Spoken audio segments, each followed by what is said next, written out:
All right, so I got enough miles on my 2021 BMW M1000RR where I can actually go and get that first service and finally get the restrictions off the motorcycle here. I want to do another video here for you guys regarding the cold starts on these motorcycles. Now, I know a lot of the 2020 BMW S1000RRs suffer from either the dying when you start cold, the very high idle, or the popping through the intake. I'll just try and explain everything to you guys here. Let's see what my bike does today.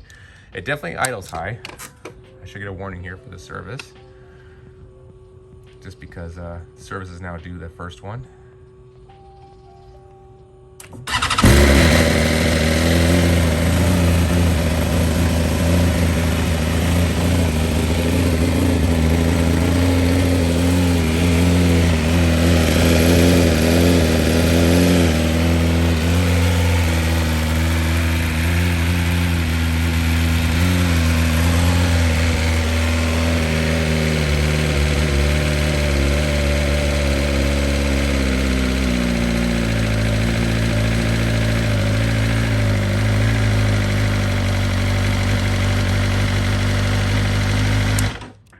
All right, you guys heard there, the idle was about 2,500 RPM, which few of you that are more mechanically versed will know that if you let your bike sit overnight in cold, you have the oil at the bottom of the motor. It's not all the way worked way through the motor. It's definitely not exactly what should be an operating temp. You definitely don't want to sit there at 2,500 RPM. That just reduces the longevity from the engine itself.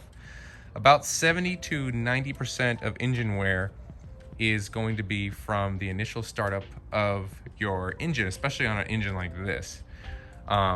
So that's pretty important. You want to make the idle as low as possible, not as high as possible. So the reason why BMW does this is to obviously stay compliant, so they can sell these motorcycles in different countries, and they want to heat everything up. They want to heat the cat up really fast. They want to heat the sensors up really fast. If they do that really fast, the bike can go into a mode that is more compliant, let's put it that way. So they sacrifice a little bit of engine longevity so they're able to stay compliant with the motorcycle. So basically, if you get the BT Moto Flash for the S1000RR, of course, the start's gonna be completely different. It's gonna be a nice low idle right when you fire it up and let it warm up.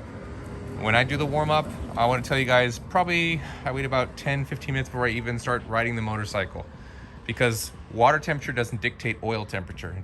And oil temperature is what's the most important thing here when we're talking about warming a motorcycle up. So the high idle will be one issue. The lean popping out of the intake, that's going to be another issue, because the bike is so lean that it actually pops at the intake. I don't know if some of you've seen this up on the bike where it'll go pop, pop, like while it's actually running. That's just because the mixture is so lean. So the BT Moto Flash is going to fix the high idle, the lean popping from the intake, and the stalling that actually comes from these bikes too. Now, obviously, temperature and humidity do affect this issue. I'm here in Southern California. It's a nice day today. There's basically no humidity out here. And the bike seems to react very well. I haven't had any issues with it stalling yet, but I know over in Massachusetts, Brent has his, and he probably had to start his about 5 times when he first got it, and it was a rainy day over there. I just wanted to bring that to your guys' attention. And just to let you guys know, this video isn't just for the S1000RR. There's a lot of bikes that suffer from issues, issues in general. My Ducati, for example, we had about, I don't know, 10 or 15 like crazy recalls I had to do on that motorcycle. So the BMW is not bad. I'm just kind of letting people know for a general tech observation point on how the Flash can benefit the motorcycle and the inherent issues that come with the motorcycle when you buy it. There's nothing extra wrong with this bike. It's a great bike, don't get me wrong. It just needs to be flashed, that's all. So as long as you flash it, this bike's great. I don't have any issues with this motorcycle. Ridden 600 miles so far. It feels great, feels better than my Ducati. In pretty much every aspect, by the way. I mean, even the brakes. Everyone beats their chest about the Brembo brakes, but these Nissans feel much better than those Brembos. Just put that on record. And that's it for this video, guys.